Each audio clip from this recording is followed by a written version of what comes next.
Salut à tous et bienvenue sur la chaîne pour ce nouvel épisode du MTX 50. Vous l'avez vu, j'ai vendu tous les MTX. Je n'aurai vraiment pas le temps d'en faire une deuxième et nos amis belges ont sauté sur l'occasion et m'ont racheté toutes mes MTX. C'est parti pour ce nouvel épisode. Mon moteur il est prêt, c'est un moment qui stagne sur l'établi. Parce que j'aime pas ça, j'aime pas m'occuper des moteurs. Certains diront que c'est pas compliqué, c'est clair, qu'il suffit de s'y mettre, que c'est très simple. Mais moi j'ai jamais aimé ça, j'ai jamais aimé démonter les moteurs. J'aime pas aller dans l'inconnu, forcément quand j'ai commencé l'XTZ, je suis allé complètement dans l'inconnu, donc là c'est qu'une 50, je devrais pas faire trop de bêtises. Je vais vérifier ma culasse, mon piston, mes segments. Quand j'ai besoin d'aide, je peux faire appel à deux personnes, donc à Mekakas qui est sur Instagram, c'est un petit jeune qui démonte lui-même sa MTX, qui est en train de tout refaire, qui est assez sympathique, on a échangé pas mal de fois, et la Team V, Team Vintage Mécanique sur la chaîne YouTube qui est super sympa et lui aussi il bricole pas mal et il a notamment installé un kit 70 sur sa MTX, enfin sur la MTX qu'il va offrir à sa fille. Il a fait un tuto super sympa, donc en principe il n'y a plus qu'à suivre. Je me suis acheté depuis un moment, je ne sais pas ce que ça vaut, on verra bien, un petit kit de joint. Je pense qu'il faudra que je me rachète les segments pour le piston. J'ai ma revue technique. Je vais commencer par nettoyer le moteur. Voilà, on va pouvoir enlever ça pour les nettoyer. Je vais nettoyer cette partie là, je vais nettoyer en dessous tranquillement. Donc on a bien une rainure, donc cette petite chose là doit se mettre dans la rainure. Là elle y est, ça ne bouge plus. Voilà, alors la boîte à clapet, pas compliqué. Et waouh, je me demande si c'est pas une fameuse bride ça. A l'époque, nous avions pu le découvrir dans le magazine Cycle News, cette bague en plastique est bien là pour brider la MTX. Est-ce que ça s'enlève? Oui ou non?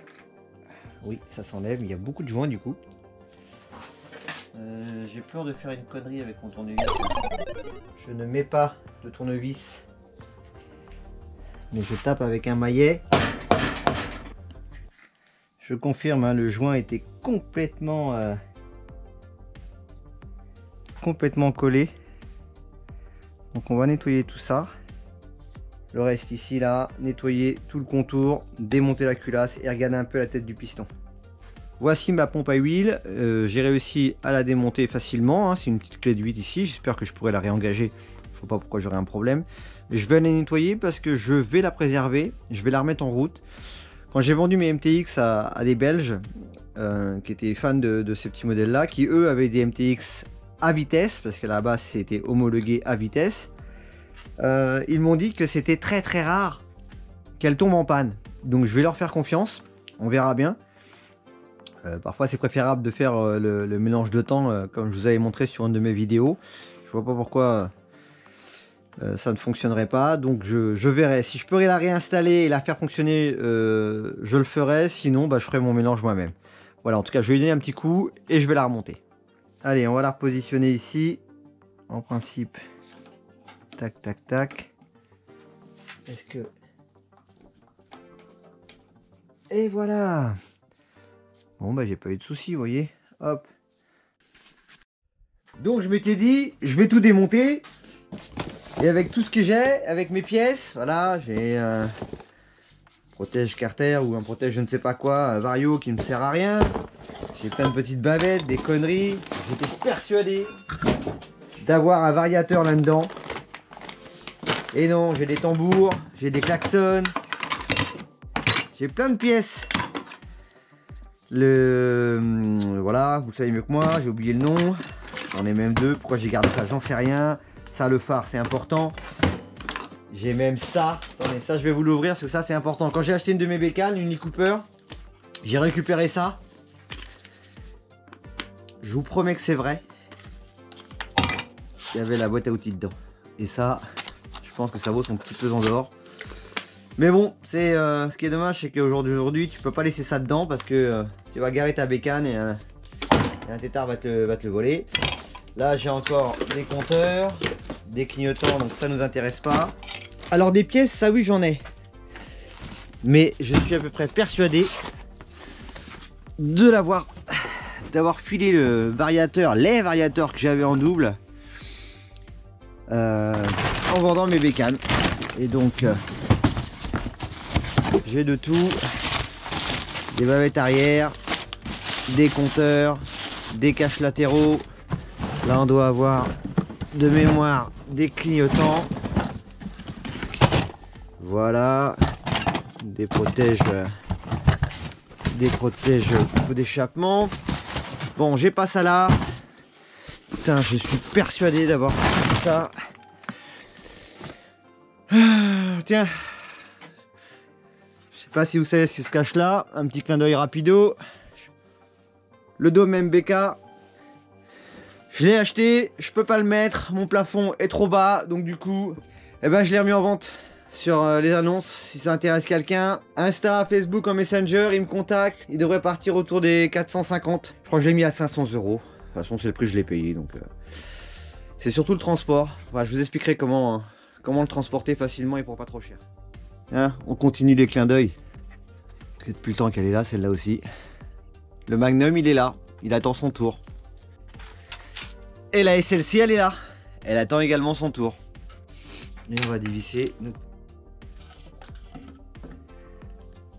Bon. 1985. Je pense qu'on est bon. Faut que j'enlève la bougie. Que je place dedans le bloc piston. Hop, hop. Le petit bout. Dedans. Allez, on va essayer de travailler correctement. Là, je me mets trop de longueur, c'est pas bon. Je vais raccourcir ma douille. Voilà, c'est mieux. Et puis, je vais essayer de prendre un peu plus de force. Et voilà. Bon, jusqu'ici, tout va bien. Donc ça, c'est la fameuse tige qui se change quand on met un mal aussi, c'est ça que j'ai cru comprendre. Et donc c'est là-dedans qu'il faut que je regarde. Putain, dire que j'avais ça complet là et ça c'est...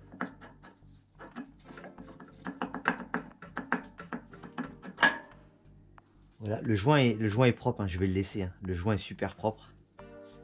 Je vais pas y toucher, hein, je vais le laisser. Ça a l'air d'être propre également.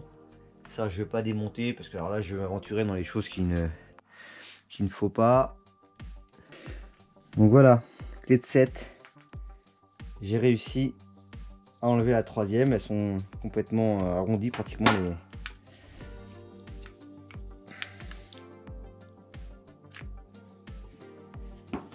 Donc voilà, donc ça je vais essayer de le refaire comme je peux. Hein. Le mec en dévissant il a dû tout défoncer aussi.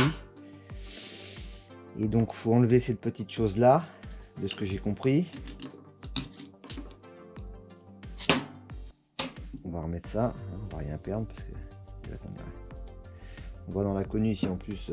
Donc ce qu'il dit c'est que ces petites choses là, il y a des plats. Et là où je vais voir des plats partout moi.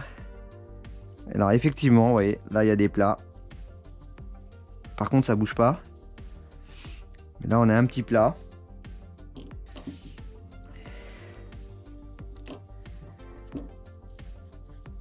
Non, il y en a vraiment un qui a un léger plat par rapport à ce que lui il avait montré. Je suis parti pour tout démonter. Je me rends compte qu'en fait c'est pas non plus la misère à travailler ni à faire. Donc autant se faire la main, autant tester. Ça fait plus de 35 ans que j'ai pas démonté un moteur. Donc on va le faire. On va dévisser en croix.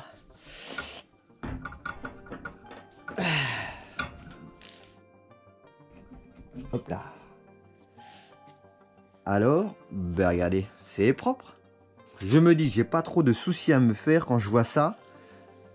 Bon, certes, celle-là, elle n'était pas avec le moteur, elle était à l'air libre, mais bon. Donc, on a ça.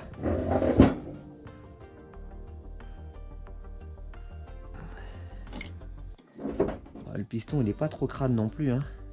Et oui, vous l'aurez remarqué, j'ai remonté le variateur sans la courroie pour m'entraîner à le monter et à le démonter. Donc on va continuer le démontage. Donc j'ai eu notre ami Seb de la chaîne Team Vintage Mécanique, bientôt Team V, qui m'a bien dit de vérifier mon joint, qu'il ne fasse pas de vagues, et je trouve très propre mon joint alu. Donc en principe je peux le garder. Au pire, j'en ai un autre. Maintenant, on va essayer d'enlever tout ça, mais c'est pas... Alors, est-ce qu'on doit mettre le piston tout en bas pour enlever... Oui, on va faire ça. On va le mettre tout en bas. Et ça s'enlève tout seul, tout doucement. Là, on a une espèce de rouille, ou alors c'est du... Je vais prendre tout ça en photo. Je vais l'envoyer au docteur Seb, il va me dire. De mon petit piston, donc ça... Il m'a dit, il faudra que tu changes. Il a bien raison, de toute façon, il est mort. Le joint d'en base. Et donc là, on a notre piston. Et là, le piston, c'est là où il faut découvrir si c'est rayé ou pas. Donc, pour enlever le piston, on a une petite goupille à l'intérieur ici. Et voilà pour la deuxième. Et donc, de là, on peut enlever...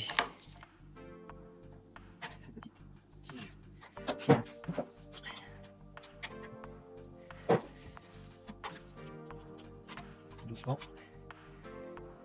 Voilà. Voilà pour notre piston et ses segments. Et la cage à aiguille.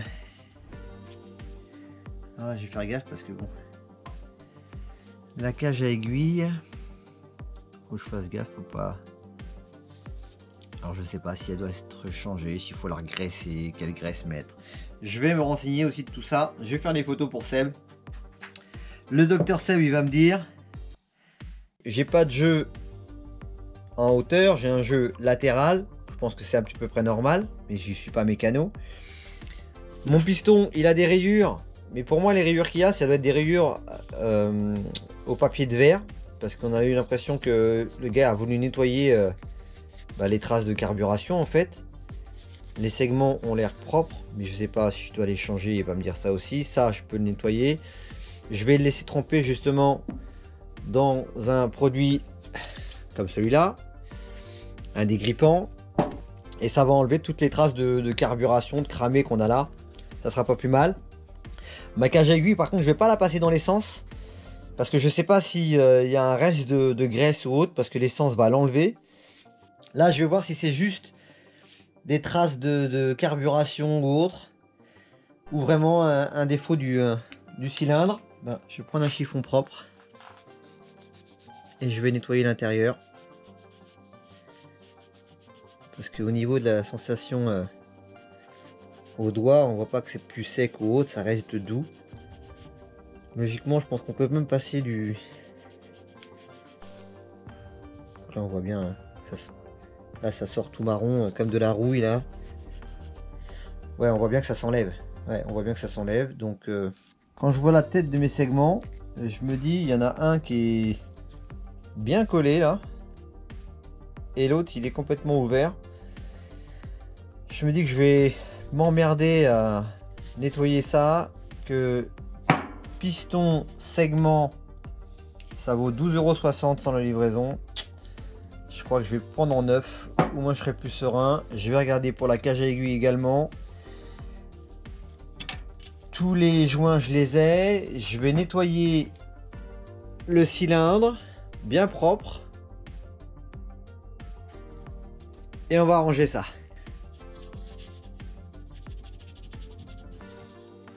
Un peu de dégrippant, un peu d'essence, un chiffon doux et là on peut voir la différence quand même. Une lame neuve, on enlève le joint plus facilement. Comme on a tout ce qu'il faut, on va pas laisser ces vieilleries. Voilà, on va terminer là-dessus. J'ai enlevé le reste du joint, j'ai donné un bon petit coup de nettoyage. Je sais pas si vous arrivez à voir, mais j'ai quand même vachement bien récupéré à l'intérieur. C'est top. La culasse pareil, un bon petit coup de propre. Il n'y a pas de problème. Voilà les amis, pour cette vidéo, on va en rester là. Bon, je suis vraiment désolé pour le côté un petit peu amateur novice en mécanique, mais ça c'est des choses, hein. Autant j'ai démonté la XTZ, les quads, les mobylettes, il n'y a aucun souci. Autant la mécanique, démonter un moteur, ça faisait 35 ans que je ne l'avais pas fait et encore j'assistais seulement. Donc chacun son métier entre guillemets. Moi j'aime pas mettre les mains dans le moteur. Là ça pas très compliqué, mais moi j'ai pas honte de le dire. C'est bien pour ça que j'ai fait appel à Sébastien. Je vous redonne le nom de sa chaîne, la Team Vintage Mécanique. Allez voir un peu ce qu'il fait, c'est super sympa. Il a été super cool avec moi, il a pris de son temps, il m'a donné beaucoup de conseils. Allez voir également la chaîne Mecha Casse de Raphaël qui lui-même refait une MTX 50. J'ai également eu Will et Richard qui font également des MTX. On avance un petit pas mais on le fait, donc n'hésitez pas à liker, commenter, partager, vous connaissez. N'hésitez pas à vous abonner si ce n'est pas encore fait. Je vous dis à très bientôt sur la chaîne et surtout en ces temps, prenez soin de vous.